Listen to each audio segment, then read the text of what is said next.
نحمده ونستعينه ونستغفره ونؤمن به ونتوكل عليه ونعوذ بالله من شرور أنفسنا ومن سيئات أعمالنا من يهده الله فلا مضل له ومن يضلل فلا هادي له وأشهد أن لا إله إلا الله وحده لا شريك له وأشهد أن سيدنا ونبينا محمدا عبده ورسوله أما بعد فإن خير الحديث كتاب الله وخير الهدي هدي محمد صلى الله عليه وسلم وشر الأمور محدثاتها وكل محدثة بدعة وكل بدعة ضلالة وكل ضلالة في النار. أعوذ بالله من الشيطان الرجيم. بسم الله الرحمن الرحيم. يا أيها الذين آمنوا اتقوا الله حق تقاته ولا تموتن إلا وأنتم مسلمون. يا أيها الناس اتقوا ربكم الذي خلقكم من نفس واحدة وخلق منها زوجها وبث منهما رجالا كثيرا ونساء واتقوا الله الذي تساءلون به والأرحام إن الله كان عليكم رقيبا. يا أيها الذين آمنوا اتقوا الله وقولوا قولا سديدا يصلح لكم أعمالكم ويغفر لكم ذنوبكم ومن يطع الله ورسوله فقد فاز فوزا عظيما. وقال الله عز وجل في موضع آخر في كتابه المجيد والذين يرمون المحصنات ثم لم يأتوا بأربعة شهداء فاجلدوهم 80 جلدة ولا تقبلوا لهم شهادة أبدا وأولئك هم الفاسقون. معزز سامعین، قابل قدر بزرگوں، نوجوان ساتھیوں، پردہ نشین خواتین اسلام، سب سے پہلے تمام طرح کی تعریف، حمد و ثنا، بڑائی اور کبریائی اللہ رب العزت کے لیے لائق اور زیبا ہے، جو سارے جہان کا خالق و مالک ہے، جس کی مرضی کے بغیر کوئی انسان حرکت نہیں کر سکتا، جس کی منشا کے بغیر اس روئے زمین پر کوئی پتا ہل نہیں سکتا، جو اپنی ذات میں، اپنے اقوال میں، اپنے افعال میں، اپنے ناموں میں، اپنے صفتوں میں، اپنے فیصلوں میں یکتا ہے، بے مثال ہے، اس کا کوئی ساجی، شریک اور ہمسر نہیں، وہی تنہا عبادت کے لائق ہے۔ بعدہ درود و سلام ہو تمام انبیاء رسول پر، بالخصوص ہمارے آخری نبی احمد مجتبیٰ محمد مصطفیٰ صلی اللہ علیہ وسلم پر، جنہیں اللہ رب العزت نے اس امت کا ہادی، قائد اور رہنما بنا کر مبعوث فرمایا، اور انہوں نے پوری امانت داری کے ساتھ، پوری دیانت داری کے ساتھ اللہ رب العزت کے پیغام کو اس انسانیت تک پہنچایا۔ سامعین کرام، خطبہ مسنونہ کے بعد میں نے آپ کے سامنے ایک آیت کی تلاوت کی، جس میں اللہ رب العزت ارشاد فرماتا ہے کہ والذین یرمون المحصنات ثم لم یأتوا بأربعۃ شہداء، جو لوگ پاک دامن عورتوں پر تہمت لگاتے ہیں، الزام لگاتے ہیں، غلط باتیں ان کی طرف منسوب کرتے ہیں، پھر اس کے بعد اپنی کہی ہوئی بات کو سچ ثابت کرنے کے لیے، اپنے آپ کو صحیح بتلانے کے لیے 4 گواہ لے کر کے نہیں آتے، تو ایسے لوگوں کے لیے سزائیں متعین کی گئی۔ کیا سزا ہے؟ فَجْلِدُوهُمْ 80 جلدہ۔ جرم کیا کیا تھا؟ کسی پاک دامن عورت پر الزام لگایا، غلط بات اس کی طرف منسوب کی، سرے بازار اس کی عزت کو نیلام کیا، اور پھر اس کے بعد جو بھی اپنی بات وہ انہوں نے کہی ہے اس کو سچ ثابت کرنے کے لیے 4 گواہ لے کر کے نہیں آ سکے۔ یہ نقطہ یاد رکھیے گا، 4 گواہ کا مطالبہ کیا گیا۔ اللہ رب العزت نے کہا کہ اگر 4 گواہ لے کر کے نہیں آ سکے تو ایسے لوگوں کے لیے سزائیں ہیں۔ کیا سزائیں ہیں؟ پہلی سزا فَجْلِدُوهُمْ 80 جلدہ، ان کے لیے 80 کوڑے لگائے جائیں، ان کو 80 کوڑے مارے جائیں۔ اگر اسلامی حکومت ہے، اسلامی مملکت ہے، اسلامی قوانین کا نفاذ ہے، تو ایسے آدمی کو 80 کوڑے مارے جائیں۔ دوسری سزا وَلَا تَقْبَلُوا لَهُمْ شَهَادَةً أَبَدًا، ایسے آدمی کی گواہی اب معتبر نہیں مانی جائے گی، گویا کہ ایسا آدمی اب سماج میں، معاشرے میں بے وزن ہو گیا، بے اعتبار ہو گیا، اس کی بات کا کوئی وجود نہیں ہے، کوئی معیار نہیں ہے، وہ اس کی شخصیت بہت ہلکی ہو چکی، اب اس کی بات کا کوئی وزن نہیں ہے، اس کی گواہی نہ مانی جائے۔ یہ دوسری سزا ہے۔ تیسری سزا یہ ہے وَأُولَئِكَ هُمُ الْفَاسِقُونَ، کہ ایسے لوگوں کا شمار اب فاسقین کے زمروں میں ہوگا، فاسقین میں سے ان کا شمار ہوگا۔ ذرا آپ اندازہ لگائیں، کیا ایک مومنہ عورت کی عزت کو سرے بازار نیلام کرنا اتنا بڑا جرم ہو گیا کہ اللہ رب العزت نے اس کے لیے ایک نہیں 3 سزائیں اس کے لیے متعین کی ہیں، مقرر کی ہیں؟ دوسری چیز، کیا عورت کی عزت ہے، مردوں کی کوئی عزت نہیں ہے اسلام کی نگاہ میں؟ کیونکہ قرآن میں عورت کی عزت کا تذکرہ کیا گیا کہ اگر عورت کی عزت کو کوئی سرے بازار نیلام کرتا ہے تو پھر مرد کی عزت کا کیا؟ اگر کوئی مرد کی طرف غلط بات منسوب کرے، مرد کو کسی کے ساتھ میں غلط انداز میں جوڑ دے، زنا جیسی تہمت یا اور بھی کوئی بھی تہمت غلط چیز اس کی طرف منسوب کر دے، تو کیا اگر مرد کی طرف کرتا ہے تو اس کے لیے یہ سزائیں نہیں ہیں؟ ان 2 سوالوں کا جواب سنیے۔ جو میں نے کہا نا کہ پہلی چیز 4 گواہ کا مطالبہ کیا گیا، اس لیے کہ اسلام کی نگاہ میں مرد ہو یا عورت ہو، ہر ایک کی عزت محترم ہے، ہر ایک کی عزت مقدس ہے، اور اگر کسی کی بھی عزت کو سرے بازار وہ نیلام کرتا ہے، اچھالتا ہے، کیچڑ اور داغدار کرنے کی کوشش کرتا ہے، چاہے مرد ہو یا عورت ہو، اور اپنی کہی ہوئی بات کو 4 گواہ کا مطالبہ، آپ اندازہ لگائیں کہ اسلام کی نگاہ میں ایک مومن مرد کی یا ایک مومنہ عورت کی عزت کس قدر محترم ہے اور مقدس ہے کہ 4 گواہ کا مطالبہ کیا گیا، جبکہ آپ اسلام کے دیگر احکام اٹھا کر کے دیکھیں، وہاں پر 2 گواہ کا مطالبہ کیا گیا بس۔ قصاص کا مسئلہ ہو، قتل کا مسئلہ ہو، شراب کی حد نافذ کرنا ہو، یا اور بھی کسی بھی طرح کے حدود کے نفاذ ہو، معاملات کی لکھا پڑھی کرنا ہو، ہر جگہ پر 2 گواہ کا مطالبہ کیا گیا، یہاں پر 4 گواہ کا مطالبہ کیا گیا۔ کیوں؟ اس لیے کہ اسلام کی نگاہ میں ایک مومن مرد ہو یا عورت ہو، اس کی عزت بہت محترم ہے، بہت مقدس ہے، اللہ کی نگاہ میں بہت اہمیت کے حامل ہے ہر مومن کی عزت۔ اور دوسری چیز کہ عورت کی عزت ہے، مردوں کی عزت نہیں۔ کیوں قرآن میں عورت کا تذکرہ کیا گیا، مرد کا تذکرہ نہیں کیا گیا، جبکہ علماء نے لکھا ہے کہ دونوں کا گناہ برابر ہے اور دونوں کی سزائیں بھی برابر ہیں، تو پھر صرف عورت کا تذکرہ کیوں کیا گیا؟ علماء نے اس کی شرح میں لکھا ہے، یہاں پر اس آیت میں عورت کا تذکرہ اس لیے کیا گیا ہے کہ ایک عورت کے پاس سب سے بڑی دولت، اس کے سب سے بڑا مقام، اس کی سب سے بڑی چیز جو اس کے پاس ہوتی ہے وہ اس کی عزت اور عصمت ہوتی ہے۔ عورت کی عزت کو اور عصمت کو اگر کوئی داغدار کرتا ہے تو یقین جانیے کہ اس کی سب سے بڑی دولت کو وہ چھینتا ہے۔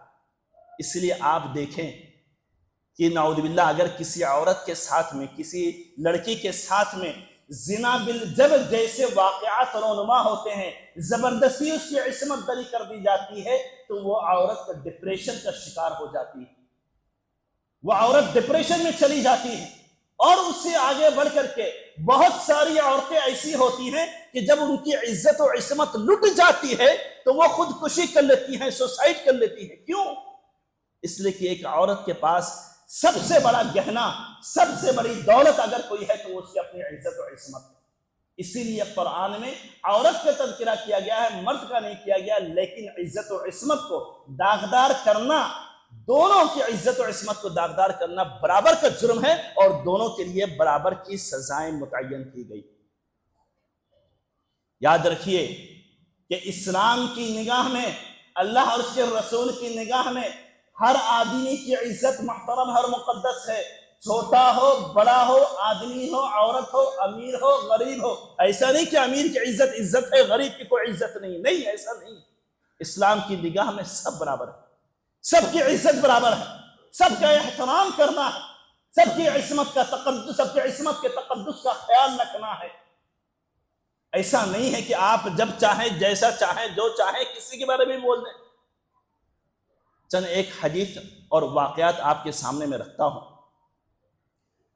حجۃ الوداع کے موقع پر اللہ کے رسول صلی اللہ علیہ وسلم نے جو نصیحتیں کی تھی، جو وعد آپ نے فرمایا تھا، بہت اہمیت کی حامل تھی۔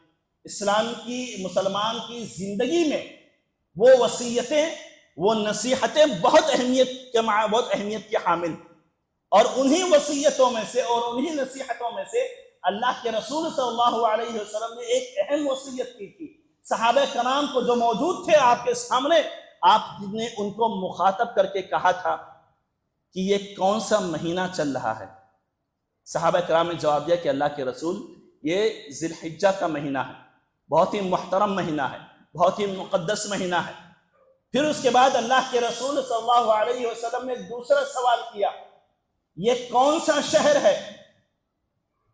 لوگوں نے کہا کہ اللہ کے رسول، یہ تو مکہ شہر ہے، محترم شہر ہے، مقدس شہر ہے، عظمت والا شہر ہے۔ پھر اس کے بعد آپ نے تیسرا سوال کیا، آج کون سا دن ہے؟ لوگوں نے کہا کہ اللہ کے رسول، آج قربانی کا دن، یوم النحر ہے، جو سال کے تمام ایام میں سب سے افضل ہے، سب سے بہتر ہے۔ اللہ کے رسول صلی اللہ علیہ وسلم نے جب 3 سوال کیا، تو 3 سوال کرنے کے بعد آپ نے کہا کہ سنو، یہ شہر حرمت والا، یہ مہینہ حرمت والا، یہ دن حرمت والا، تو اسی طریقے سے سنو، ان دماءکم واموالکم واعراضکم حرام علیکم کحرمت یومکم ھذا فی شہرکم ھذا فی بلدکم ھذا، کہ سنو، جس طریقے سے یہ شہر حرمت والا ہے، یہ دن حرمت والا ہے، یہ مہینہ حرمت والا ہے، اسی طریقے سے تم لوگوں کے لیے ایک دوسرے کا قتل کرنا حرام ہے، تم لوگوں کے لیے ایک دوسرے کے جائیداد اور مال کو لوٹنا، غصب کرنا حرام ہے، اور ایک دوسرے کی عزت و آبرو پر حملہ کرنا حرام ہے۔ کیا اللہ کے رسول صلی اللہ علیہ وسلم جس طریقے سے باقی نصیحتیں کی آپ نے، باقی وصیتیں آپ نے کی، تو آپ ایک پیراگراف میں بول گئے، ان دماءکم واموالکم واعراضکم؟ کیا آپ ایسے ایک سردن ایک جملہ نہیں بول سکتے تھے؟ آپ نے سوال کیوں کیا؟ اس لیے کہ صحابہ کرام رضوان اللہ علیہم اجمعین کو یہ بتانا مقصد تھا کہ اب میں جو بولنے جا رہا ہوں، آپ کمپلیٹ اٹینشن چاہ رہے تھے، اس لیے آپ نے بار بار سوال کیا کہ یہ کون سا مہینہ، کون سا دن، کون سا شہر؟ آپ نے کیوں سوال کیا؟ اس لیے سوال کیا تاکہ صحابہ کرام رضوان اللہ علیہم اجمعین مکمل طور پر اپنی توجہ آپ کی طرف مبذول کر لیں، کمپلیٹ اٹینشن دیں، اور اللہ کے رسول صلی اللہ علیہ وسلم جو باتیں بولنے جا رہے ہیں اس کو کمپلیٹ توجہ دیں۔ اور آپ نے کیا کہی؟ کمپلیٹ توجہ لینے کے بعد، سامعین کی مکمل اٹینشن لینے کے بعد آپ نے کیا کہا؟ ان دماءکم واموالکم واعراضکم، کہ خون بھی، ایک دوسرے کا خون کرنا حرام، ایک دوسرے کی جائیداد کو لوٹنا حرام، ایک دوسرے کی عزت و آبرو پر حملہ کرنا حرام ہے۔ مسئلہ ہمارا یہ ہے کہ ہم خون کے تعلق سے ہمارے دل میں احساس موجود ہے، ہمارے دل میں شعور موجود ہے۔ یوں ہی ہم کسی سے جھگڑا کر لیتے ہیں، کسی بات پر ہمارا جھگڑا ہو جاتا ہے تو ہم جا کر اس کا قتل کر دیتے ہیں؟ نہیں، ایسا ہم نہیں کرتے۔ کہیں نہ کہیں ایک شعور موجود ہے، ایک احساس موجود ہے کہ یہ غلط ہے کہ ہم جا کر کے ایسی کسی کا قتل کر دیں، چھوٹی چھوٹی بات پر جھگڑا ہو اور ہم جا کر کے اس کا قتل کر دیں۔ ایک نظام ہے، ایک قانون ہے، اور سب سے بڑھ کر شریعت کا قانون ہے، اس کی سزائیں ہیں۔ ہم ڈرتے ہیں، ہمارے دل میں خوف موجود ہے کہ نہیں، ہم کسی کے ناحق قتل نہیں کر سکتے۔ ہمارے دل میں یہ بھی شعور موجود ہے کہ ہم کسی کی جائیداد پر یوں ہی جا کر کے قبضہ نہیں کر لیتے کہ جب من چاہا، جیسا چاہا، جو پراپرٹی لگی ہم جا کر اس پر قبضہ کر لیں۔ نہیں، ہمیں لگتا ہے کہ یہ غلط ہے، نہیں کرنا چاہیے۔ ایک نظام ہے، ایک قانون ہے، اور شریعت کا قانون ہے اس سے پہلے۔ پھر سوال یہ ہے کہ ہمارے پاس، ہمارے دل میں اس چیز کے تعلق سے احساس اور شعور موجود ہے کہ کسی کا ناحق قتل کرنا گناہ ہے، کسی کی ناحق جائیداد پر قبضہ کرنا گناہ ہے، تو پھر تیسری چیز جو کسی کی عزت و آبرو پر حملہ کرنا، اس کے تعلق سے ہمارے دل میں احساس اور شعور موجود کیوں نہیں ہے؟ کیوں ایسا ہے کہ ہم جب چاہتے ہیں، جیسا چاہتے ہیں، جو چاہتے ہیں، جس کے بارے میں چاہتے ہیں ہم بول دیتے ہیں؟ فلانے کا معاملہ ایسا، فلانے کا بیٹا ایسا، فلانے کی بیٹی ایسی، فلانے کی بیوی ایسی، فلانے کا گھر ایسا، فلانے کا خاندان ایسا، فلانے کا کاروبار ایسا۔ ہر کسی کے گھر میں ہم جھانکنے کی کوشش کرتے ہیں، ہم ہر کسی کے ذاتی معاملات میں مداخلت کرنے کی کوشش کرتے ہیں، ہر کسی کے عزت و آبرو پر ہم جب چاہے حملہ بولتے ہیں، جب چاہے کسی کے بارے میں بات کریں، کوئی احساس نہیں، کوئی شعور نہیں، کوئی جرم کے تعلق سے کوئی ندامت نہیں، کوئی شرمندگی نہیں۔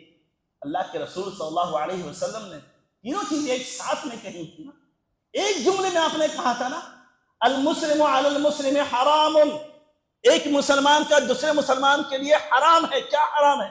دمہ و مالہ عرضہ، ایک ساتھ میں آپ نے کہا، ایک جملے میں آپ نے کہا، اس کا خون حرام، اس کی عزت و آبرو پر حملہ کرنا حرام، اس کی جائے مال کو لوٹنا حرام۔ تو پھر دو کے تعلق سے ہم ڈرتے ہیں، ہمارے دل میں خوف موجود ہے، تیسرے کے تعلق سے کیوں نہیں؟ مسئلہ ہمارا یہ ہے کہ ہم نے اس جرم کو جرم سمجھا ہی نہیں۔ چھوٹی سی زبان ہے، 2 انچ کی زبان ہے، جب چاہے جیسا چاہے جس کے بارے میں بھی جو چاہے بول دیا، ہلا دیا، کوئی مسئلہ نہیں، اس کا گھر ایسا، اس کا خاندان ایسا، ارے اس کا بیٹا ایسا ہے، اس کی بیٹی ایسی ہے، ہمارے پاس کوئی شعور موجود نہیں اس کے تعلق سے۔ اس جرم کو ہم نے جرم سمجھا ہی نہیں ہے۔ اور آپ دیکھیں اسلام کی نگاہ میں کسی کی عزت و آبرو پر حملہ کرنا کتنا بڑا جرم ہے، کسی کے پیچھے پڑنا، کسی کے ٹوہ میں لگے رہنا اور کسی کی عزت کو سر بازار نیلام کرنا کتنا بڑا جرم۔ ابو برزہ اسلمی رضی اللہ تعالیٰ عنہ کی حدیث فرماتے ہیں کہ اللہ کے رسول صلی اللہ علیہ وسلم نے فرمایا، لا تغتابوا المسلمین ولا تتبعوا عوراتهم، کہ دیکھو مسلمانوں کی غیبت مت کرو اور مسلمانوں کی کمیوں کے، نقائص کے، ان کے خلل کے پیچھے مت پڑو، ان کی ٹوہ میں مت لگے رہو۔ فَإِنَّهُمْ مَنْ تَتَبَّعَ عَوْرَاتِهِمْ تَتَبَّعَ اللَّهُ عَوْرَتَهُ، دھیان سے سنیے گا یہ حدیث، ہم نے ہلکا جرم سمجھا ہے نا۔ فَإِنَّهُمْ مَنْ تَتَبَّعَ عَوْرَاتِهِمْ تَتَبَّعَ اللَّهُ عَوْرَتَهُ، یاد رکھنا جب تم کسی کے ٹوہ میں لگے رہو گے، جب تم کسی کے گھر میں جھانکنے کی کوشش کرو گے، جب تم کسی کے ذاتی معاملات کو سر بازار نیلام کرنے کی کوشش کرو گے، تو پھر اللہ رب العزت تمہارے پیچھے پڑ جائے گا۔ اور جب اللہ پیچھے پڑ گیا نا تو اللہ کے رسول فرماتے ہیں فَإِنَّهُمْ مَنْ تَتَبَّعَ اللَّهُ عَوْرَتَهُ فَيُفْضِحْهُ وَلَوْ فِي جَوْفِ بَيْتِهِ، جب اللہ کسی کے پیچھے پڑ گیا نا تو پھر اللہ رب العزت اس کے عزت کو سر بازار نیلام کروا دے گا، یہاں تک کہ وہ آدمی اپنے گھر کی 4 دیواری کے اندر کیوں نہ بیٹھا رہے، وہ اپنے گھر کی 4 دیواری میں موجود ہے، اس کا جرم اس کے 4 دیواری میں موجود ہے، لیکن اللہ رب العزت چاہے نا کہ وہ کسی کے ٹوہ میں لگا رہتا ہے نا تو پھر اللہ رب العزت اس کے پیچھے پڑ جائے گا اور اس کی عزت کو سر بازار نیلام کروا دے گا۔ آپ جب کسی کے بارے میں بات کرتے ہیں، جب آپ کسی کی عزت کو نیلام کرنے کی کوشش کرتے ہیں تو آپ اللہ کو چیلنج کر رہے ہوتے ہیں۔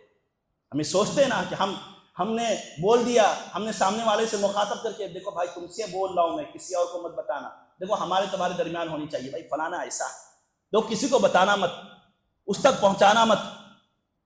آپ اس تک پہنچے نہ پہنچے، آپ نے جو جملہ کہا ہے اس کے بارے میں، آپ نے جو غلط باتیں کہی ہے اس کے بارے میں، اس تک پہنچے نہ پہنچے، لیکن جس تک پہنچنا ہے وہ وہاں پہنچ گیا۔ ما يلفظ من قول الا لديه رقیب عتید، آپ کے منہ سے جملہ ہوا ہر نکلا نوٹڈ ہے، یاد رکھیے گا، آپ کے منہ سے نکلا ہوا ہر لفظ نوٹڈ ہے، لکھا جا رہا ہے، فرشتے بیٹھے ہیں، اس تک نہیں پہنچ رہا ہے نا، لیکن جس تک پہنچ رہا ہے، جس کا جہاں پر حساب و کتاب ہونا ہے وہاں پر ہوگا، اور وہاں پر حساب و کتاب ہو کر کے رہے گا۔ ارے اگر بغیر سینگ والی بکری کو سینگ والی بکری نے مارا ہوگا تو بھی اس کا حساب و کتاب ہوگا، تو آپ نے کیسے سوچ لیا کہ آپ نے کسی کے بارے میں غلط بات بولا اور آپ محفوظ رہ جائیں گے، آپ بچ جائیں گے؟ حساب و کتاب نہیں ہوگا، ہر ایک کا حساب و کتاب ہوگا، ہر جملے کا حساب و کتاب ہوگا۔ یہ معمولی چیز نہیں، معمولی جرم نہیں ہے کہ آپ کسی کی عزت کو سر بازار نیلام کریں، آپ کسی کی عزت کو داغدار کریں۔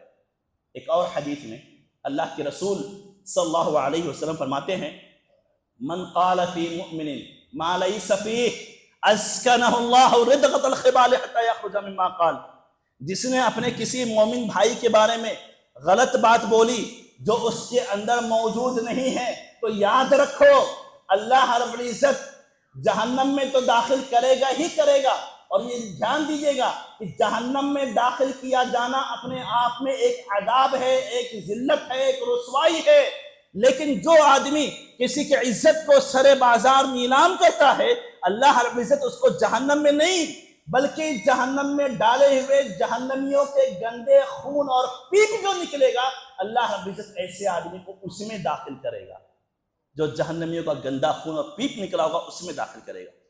اسکنہ اللہ ردغۃ الخبال حتی یخرج مما قال، یہاں تک کہ وہ مرنے سے پہلے توبہ کر لے یا اپنی غلطی کا جا کر کے سامنے والے سے معافی مانگ لے تو الگ بات ہے۔ آپ نے معمولی جرم سمجھ رکھا ہے کہ ہم جب چاہیں جیسا چاہیں کسی کے بارے میں بول دیں، فلانے کا بیٹا ایسا، فلانے کی بیٹی ایسی۔ یہ معمولی جرم نہیں۔ انس رضی اللہ تعالیٰ فرماتے ہیں کہ اللہ کے رسول صلی اللہ علیہ وسلم کو جب معراج کرایا گیا تو آپ کا گزر ایسے لوگوں پہ سے ہوا جن کے ناخن تانبے کے تھے، نارمل ناخن نہیں، تانبے کے ناخن تھے، اور وہ اپنے ناخن سے اپنا چہرہ نوچ رہے تھے، اپنا سینہ نوچ رہے تھے، اپنے آپ کو زخمی کر رہے تھے۔ اللہ کے رسول صلی اللہ علیہ وسلم پوچھتے جبرائیل یہ کون لوگ ہیں جن کے ناخن تانبے کے اور پھر اس کے بعد اپنے آپ کو ہی انجرڈ کر رہے، اپنے آپ کو زخمی کر رہے، اپنے آپ کو نوچ رہے؟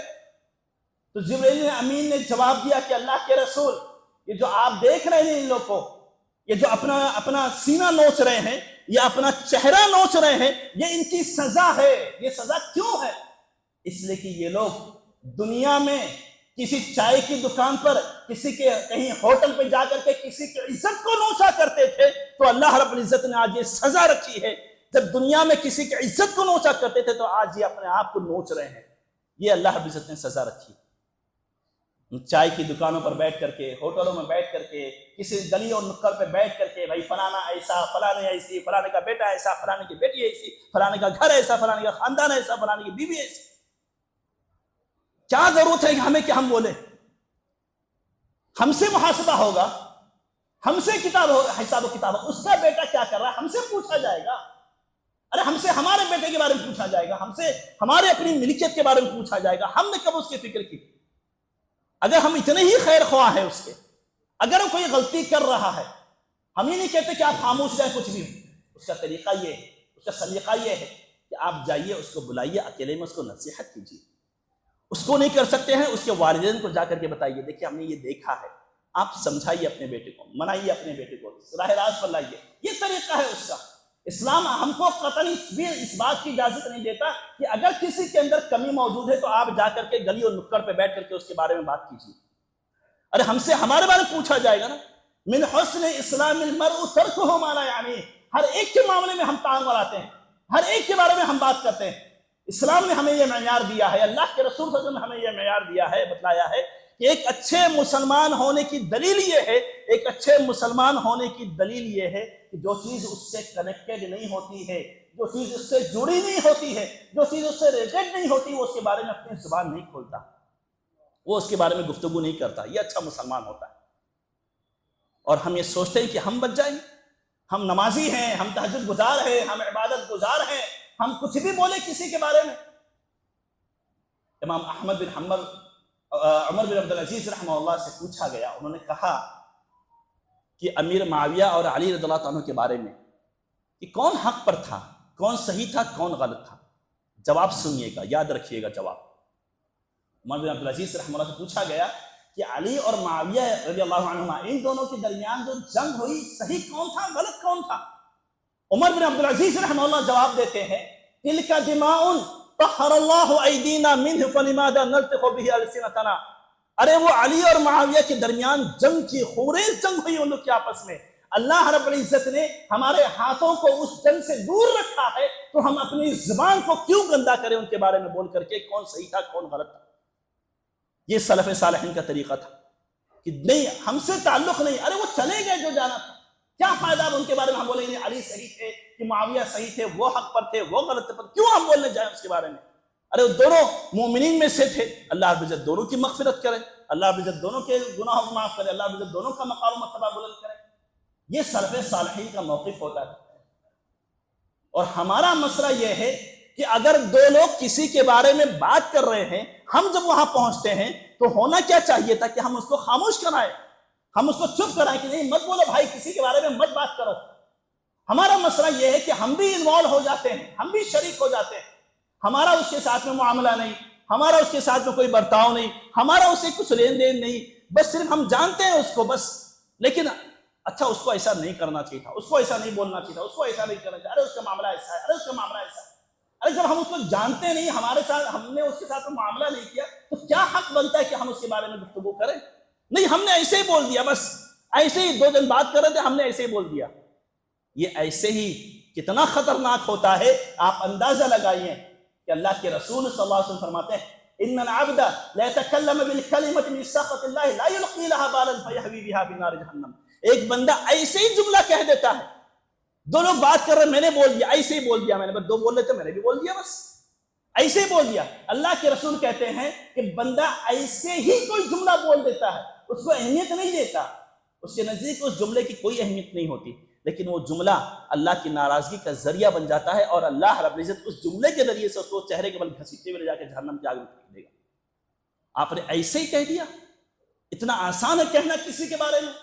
اور ایک آخری بات بول کے اپنی گفتگو میں ختم کروں کہ مسلمان کی عزت پر حملہ کرنا تو جرم ہے ہی، اور اگر آپ کسی مسلمان کی عزت کا ڈیفنس کرتے ہیں، کہیں پر کوئی بات چل رہی ہے، آپ دفاع کرتے ہیں، آپ روک دیتے ہیں سامنے والے کو، کتنے بڑے اجر و ثواب کا ذریعہ ہے۔ آپ اندازہ لگائیے، اللہ کے رسول صلی اللہ علیہ وسلم فرماتے ہیں من رد عن عرض اخیہ رد اللہ عن وجہ النار یوم القیامہ، جس نے اپنے کسی مسلمان بھائی کی عزت پر ہو رہے حملے کا دفاع کیا، ڈیفنس کیا، اللہ رب العزت قیامت کے دن جہنم کی آگ کو اس سے ڈیفنس کرے گا، اس کا دفاع کرے گا، جہنم کی آگ سے اس کو محفوظ رکھے گا۔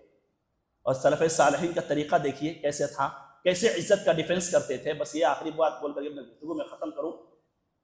حضرت عائشہ رضی اللہ تعالیٰ عنہ پر زنا کی تہمت لگائی گئی، منافقین نے غلط باتیں ان کی طرف منسوخ کی۔ وجہ کیا تھی؟ وجہ صرف اتنی تھی، منافقین تو اسلام کے تعلق سے، اللہ کے رسول صلی اللہ علیہ وسلم کے تعلق سے، ان کے خاندان کے تعلق سے حقد و نفرت تو رکھتے ہی تھے۔ اور ہوا یہ، بہت اختصار کے ساتھ میں بول رہا ہوں کیونکہ وقت ختم ہو گیا، حضرت عائشہ رضی اللہ تعالیٰ عنہ ایک غزوے سے واپس آ رہی تھی اللہ کے رسول کے ساتھ، اور ایک جگہ پر ٹھہراؤ کیے، وہ لوگ ٹھہرے، رکے وہاں پر کہ تھوڑا سا آرام کر لیں پھر آگے بڑھتے ہیں۔ حضرت عائشہ رضی اللہ تعالیٰ عنہ بھی موجود تھی، جو ان کا ہودج تھا، جو ان کی ڈولی، جو پہلے پرانے زمانے میں ڈولی ہوتی تھی، اس ڈولی میں وہ لوگ بیٹھ کر کے جاتی تھی۔ حضرت جب نکلنے کا ٹائم ہوا، حضرت عائشہ رضی اللہ تعالیٰ عنہ قضاء حاجت کے لیے گئی۔ جب واپس پلٹ کر کے آئیں نکلنے سے پہلے، جب قافلہ نکل پڑے اس سے پہلے جب پہنچتی ہیں تو انہیں اندازہ یہ ہوا کہ میرا ہار کہیں گر گیا ہے۔ حضرت عائشہ رضی اللہ تعالیٰ عنہ فوراً بھاگتی ہیں اس جگہ پر کہ میں اپنا ہار جا کر کے ڈھونڈوں۔ حضرت عائشہ رضی اللہ تعالیٰ عنہ نکل پڑتی ہیں، جاتی ہیں اپنا ہار دیکھنے کے لیے۔ یہاں پر قافلے کو نکلنے کا حکم دے دیا جاتا ہے کہ اب نکلو۔ وہ لوگ جو ہودج اٹھا کے چلتے تھے، ڈولی اٹھا کے چلتے تھے، وہ آئے، یہ نہیں دیکھا کہ حضرت عائشہ اندر موجود ہے کہ نہیں موجود ہے، کیونکہ حضرت عائشہ رضی اللہ تعالیٰ عنہ کم عمر تھی، دبلی پتلی تھی، ہلکی تھی، معلوم نہیں پڑا کہ اندر ہیں کہ نہیں۔ وہ لوگ ہودج اٹھائے اور نکل گئے۔ حضرت عائشہ رضی اللہ تعالیٰ عنہ جب پلٹ کر کے واپس آتی ہیں تو کیا دیکھتی ہیں کہ قافلہ تو چلا گیا، اب میں کیا کروں؟ تو بہرحال وہی پتھر پر بیٹھ جاتی، یہ سوچتی ہے کہ یہ لوگ دور گئے ہیں، جب مجھے وہاں نہیں پائیں گے تو واپس پلٹ کر کے آئیں گے، تو وہیں بیٹھ جاتی۔ وہیں پہ حضرت صفوان رضی اللہ تعالیٰ عنہ کا گزر ہوا۔ ان کے بارے میں آتا ہے کہ حضرت صفوان رضی اللہ تعالیٰ عنہ 2 چیزیں آتی ہیں، یہ تو ایک سو جاتے تھے تو اس لیے قافلے سے ہمیشہ پیچھے رہ جاتے تھے، اور دوسرا ان کے بارے میں یہ آتا ہے کہ ان کو روکا جاتا تھا کہ ہم لوگ نکل کر کے چلے جائیں گے تو آپ اخیر میں آنا تاکہ کوئی سامان اگر چھوٹ گیا ہے تو آپ کو مل جائے۔ حضرت صفوان رضی اللہ تعالیٰ عنہ گزر ہوا، کیا دیکھتے ہیں کہ ام المؤمنین حضرت عائشہ رضی اللہ تعالیٰ عنہ بیٹھی ہوئی ہیں، کہتے ہیں سبحان اللہ، یہ کیا ہوا؟ بہرحال اپنا اونٹ جو اپنی سواری تھی حضرت عائشہ رضی اللہ تعالیٰ عنہ کے آگے کر دیتے ہیں۔ حضرت عائشہ رضی اللہ تعالیٰ عنہ اس پر سوار ہوتی ہیں، سوار ہو کر کے نکل پڑتے ہیں مدینہ کی طرف۔ جیسے ہی مدینہ میں داخل ہونے والے رہتے ہیں، منافقین یہ دیکھتے ہیں کہ عائشہ رضی اللہ تعالیٰ عنہ صفوان کے ساتھ میں آ رہی ہیں، فوراً ان کے تعلق سے غلط باتیں شروع کر دیتے ہیں اور ان کو ان کے ساتھ میں جوڑ دیتے ہیں، اور نعوذ باللہ زنا کی تہمت لگا دیتے ہیں ان کے اوپر۔ وہ دیکھو عائشہ رضی اللہ تعالیٰ نعوذ باللہ زنا کر کے آ رہی ہیں حضرت صفوان کے ساتھ میں۔ میں نے کہا نا کسی کی عزت پر حملہ کرنا کتنا بڑا جرم۔ حضرت عائشہ رضی اللہ تعالیٰ فوراً جوڑ دیتے ہیں حضرت صفوان کے ساتھ، دیکھو کیا کر کے آ رہی ہیں، اور پھر اس کے بعد پورے مدینہ کی گلیوں میں پھیلاتے ہیں، مدینہ محلے میں، معاشرے میں، سوسائٹی میں پھیلاتے رہتے ہیں عائشہ کے تعلق سے، یہاں تک کہ اللہ رب العزت نے قرآن کریم میں حضرت عائشہ کے تعلق سے ان کی پاکیزگی اور ان کے تقدس کے تعلق سے آیتیں اتاری جو تا قیامت تلاوت ہوتی رہیں گی. لیکن یہاں پر محل شاہد یہ ہے، اس واقعے کو ذکر کرنے کا مقصد یہ ہے کہ جب حضرت عائشہ کے تعلق سے یہ غلط باتیں مدینہ کی گلیوں میں چلتی رہتی ہیں تو ابو ایوب انصاری رضی اللہ تعالیٰ عنہ اسی دوران اپنے گھر میں آتے ہیں. ام ایوب کہتی ہیں ابو ایوب آپ کو معلوم ہے حضرت عائشہ کے تعلق سے مدینہ کی گلیوں میں، محلوں میں، گھروں میں کیا باتیں ہو رہی ہیں؟ اب کیا کرنا چاہیے تھا ابو ایوب کو؟ اور دو چار بات اپنی طرف سے چپکا دیتے جیسے ہم لوگ کرتے ہیں کہ نہیں کسی کے بارے میں بات ہو رہی تو دو چار بات اپنی طرف سے بڑھا کے لگا دیتے ہیں. ابو ایوب کہتے ہیں ام ایوب حضرت عائشہ کے تعلق سے مدینہ کی گلیوں میں کیا باتیں ہو رہی مجھے معلوم ہے، اور مجھے یہ بھی معلوم ہے کہ حضرت عائشہ رضی اللہ تعالیٰ عنہ اس سے بری ہیں، دور ہے اس سے، انہوں نے ایسا کوئی کام نہیں کیا. ام ایوب کہتی ہیں ابو ایوب آپ تھے کیا وہاں پر جب یہ واقعہ ہوا؟ آپ تھے کیا وہاں پر؟ آپ تو نہیں تھے نا. پھر کیسے آپ حضرت عائشہ کے بارے میں اتنے یقین کے ساتھ میں، اتنے اعتماد کے ساتھ میں کہہ رہے ہیں کہ حضرت عائشہ نے ایسا کوئی کام نہیں کیا ہے؟ اب یہاں پر یہ جملہ یاد رکھیے گا اور یہ لے کر کے جائیے گا اس خطبے سے. ابو ایوب اگزامپل دیتے، مثال دیتے، کہتے ہیں ام ایوب اگر حضرت عائشہ کی جگہ پر تم ہوتی تو کیا تم ایسا کام انجام دیتی؟ تم زنا جیسا قبیح عمل انجام دیتی؟ ام ایوب نے کہا اللہ کی قسم میں ایسا کبھی نہیں کام کرتی، ایسا کام میں کبھی نہیں کرتی. ابو ایوب کہتے ہیں تم یہ کام نہیں کرتی، تم اپنے لیے گوارا نہیں کرتی، اللہ کی قسم حضرت عائشہ رضی اللہ تعالیٰ عنہ تم سے اور ساری دنیا کی عورتوں سے کہیں زیادہ بہتر ہے اور افضل ہے. میرے بھائی اس واقعے سے ذکر کرنے کا مقصد یہ ہے ابو ایوب کی مثال دیکھیں، تم اگر ہوتے تو تم ایسا کرتے کیا؟ تم اپنے بارے میں یہ بات گوارا کرتے کیا؟ نہیں میں اپنا ایسا کام نہیں کرتی، نہ میرے بارے میں اپنے بارے میں گوارا کرتی. تو میرے بھائی کل جب کسی کے بیٹے کے بارے میں بات کرو، کسی کے بیٹے کے بارے میں بات کرو، کسی کے بیوی کے بارے میں بات کرو، کسی کے گھر اور خاندان کے بارے میں بات کرنا تو وہاں پر اپنے بیٹا بیٹی، اپنی بیوی، اپنے خاندان کو رکھ کے دیکھ لینا. اللہ کی قسم زبان پر لگام لگ جائے گی. کیا تم یہ گوارا کرو گے تمہارے بیٹے کے بارے میں بولا جائے؟ نہیں گوارا کرو گے. کیا تم گوارا کرو گے تمہاری بیٹی کے بارے میں بات کی جائے، تمہاری بیوی کے بارے میں بات کی جائے؟ نہیں گوارا کرو گے نا.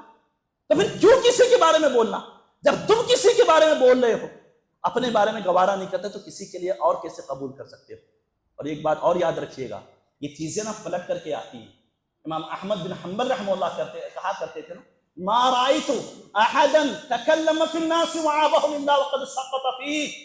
امام احمد کہہ رہے اللہ کی قسم میں نے دیکھا ہے جو لوگوں کے بارے میں باتیں کرتا ہے، جو لوگوں کی عزت و ناموس کو اچھالتا ہے، اللہ کی قسم وہ آدمی خود اس میں مبتلا ہو کر کے رہ گیا.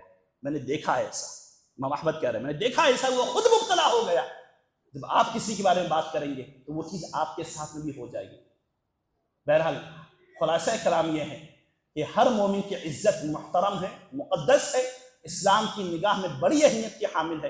ہمیں یہ چاہیے کہ جب ہم اپنی زبان کو کھولیں سوچ سمجھ کر بولیں، اور بولنے سے پہلے یہ سوچیں کہ ہم اس کے بارے میں بات کر رہے ہیں، اگر وہ ہمارے بات کرے گا ہمارے بارے میں بات کرے گا تو ہمیں کیسے لگے گا. بہرحال اللہ رب سے دعا ہے کہ اللہ رب العزت ہمیں لوگوں کی عزت و ناموس کے تعلق سے ہمیں اپنی زبان پر لگام کسنے کی توفیق عطا فرمائے. اللہ رب العزت ہمیں اپنی زبانوں کو کنٹرول کرنے کی توفیق عطا فرمائے. اللہ رب العزت ہمیں قرآن کی اور سنت کی تعلیمات پر عمل کرنے کی توفیق عطا فرمائے. ہمیں اسلامی تعلیمات کے مطابق زندگی گزارنے کی توفیق عطا فرمائے. آمین. وصلی اللہ علیہ سیدنا محمد.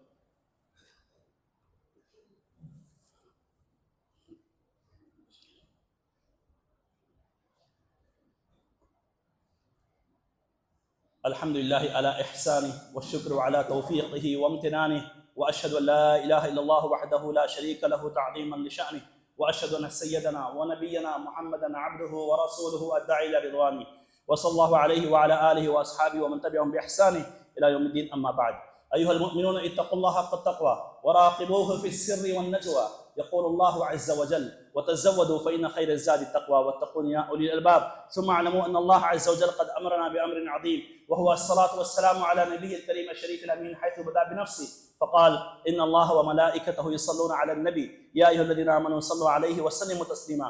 اللهم صل وسلم وبارك على سيدنا وحبيبنا وقائدنا ونبينا محمد وارض اللهم عن الخلفاء الراشدين الأئمة المهديين أبي بكر الصديق وعمر بن الفاروق وعثمان بن النورين وعلي بن أبي طالب رضوان الله عليهم أجمعين. وارض اللهم عنا برحمتك وجودك وكرمك يا أكرم الأكرمين.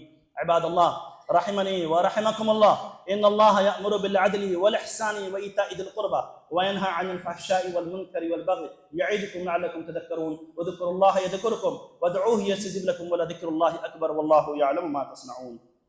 اس ویڈیو کو آپ اپنے رشتہ دار اور دوست احباب کے ساتھ ضرور شیئر کریں اور سبسکرائب کریں اور بیل آئیکن کو دبانا نہ بھولیں۔